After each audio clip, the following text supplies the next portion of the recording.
Mẹ tôi sống mấy chị tao. Thế thế này chị tao. Rồi rồi. Tao không xa. Có đi trường nào mới đi trường xã tao làm gì à? Tao mà. Tao này sai nó tao cho.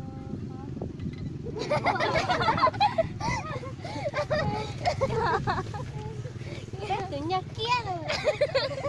Ai có tôi thấy ai? Tôi ta sợ ta kia tới nhà có coi. Cậu ấy gì cơ?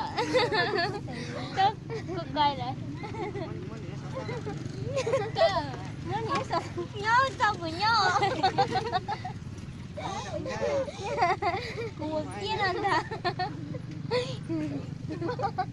tao của ông ấy từ kia nè. Đúng nhớ lúc bẹ xíu kia nè. Tao của tía ấy từ kia này.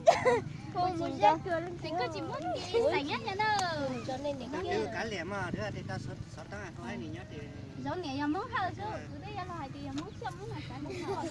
Món thơ. Món thơ. Dường nhiên sĩ hạ tôi mua. Rồi đúng nghĩa.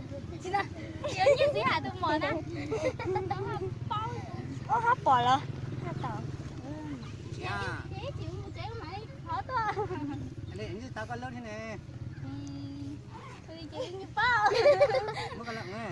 Không. Chỉ có mỗi tao. Quay à.